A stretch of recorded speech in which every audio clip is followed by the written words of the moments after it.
টহল দিচ্ছেন ওরা। সামান্য সন্দেহ হলেই উঁচিয়ে ধরছেন হাসুয়া।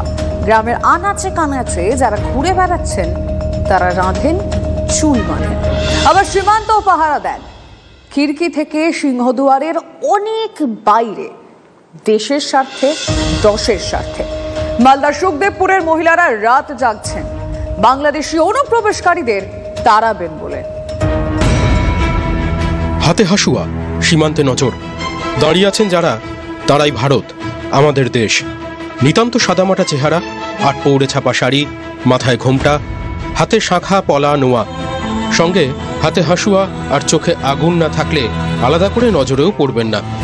এরা মালদার সুখদেবপুরে থাকেন।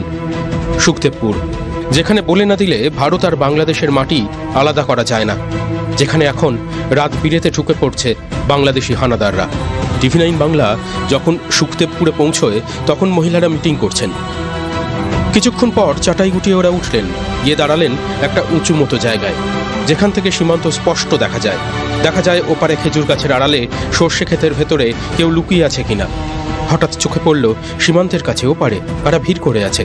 হে সাবধান! এপার থেকে হাসুয়া উঁচিয়ে ভেসে গেল হুঙ্কার।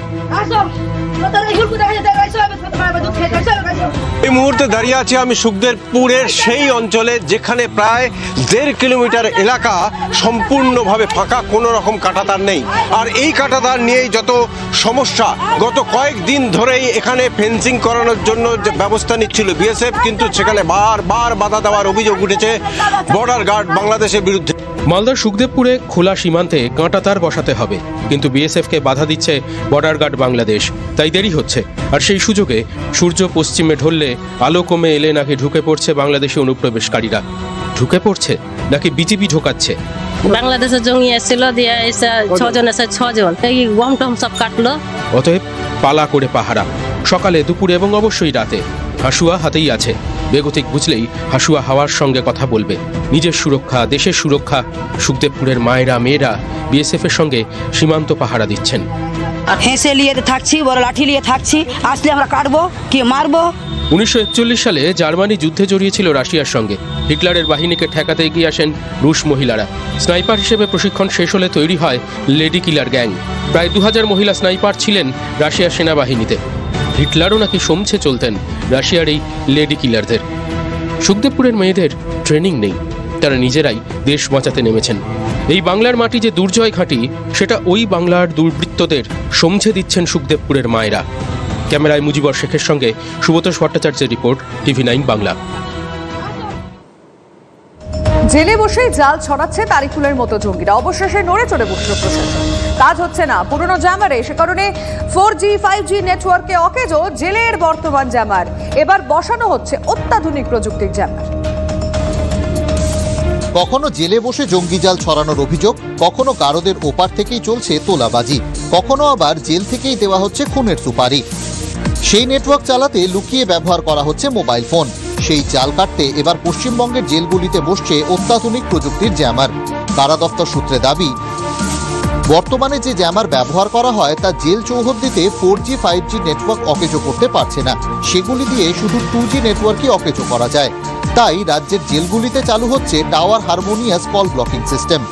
আপাতত পাইলট প্রজেক্ট হিসেবে তা শুরু হতে চলেছে প্রেসিডেন্সি বা দমদম সংশোধনাগারে। কেন এই উদ্যোগ? সূত্রের দাবি, প্রযুক্তির ফাঁক ফোকরকে কাজে লাগিয়ে জেলবন্দীরা অনায়াসেই মোবাইল ফোনের মাধ্যমে কথাবার্তা চালাচ্ছে। সম্প্রতি গোয়েন্দা রিপোর্টেও উঠে এসেছে JMB জঙ্গি তারিকুল বহরমপুর জেল থেকে আনসারুল্লাহ বাংলা টিমের সদস্যদের সঙ্গে নিয়মিত যোগাযোগ রাখত। ব্যারাকপুরের বিজেপি নেতা মনীষ শুক্লা খুনের ঘটনা থেকে BT রোডে ব্যবসায়ীর গাড়িতে হামলার মতো ঘটনায় জড়ায় জেলবন্দি বিহারের গ্যাংস্টার সুবোধ সিং এর নাম। তদন্তকারীদের দাবি, জেল থেকেই ফোনে ফোনে নিজের নেটওয়ার্ক সামাল দিত সুবোধ। আমাদের ডেথ সার্টিফিকেট তৈরি হয়েছে মুর্শিদাবাদ 5 স্টার। এখানে মোবাইল ফোন ইউজ করা যায়, গাঁজা খাওয়া যায়, হেরোইন চরস পাওয়া যায়। এখানে পয়সা দিলে সব কিছু করা যায়, কোনো জেলে জ্যামার নেই। সেন্ট্রাল জেলগুলোতে হ্যাঁ আমরা জ্যামার বসাতে চাইছি। আচ্ছা, টেন্ডার প্রক্রিয়া চলছে।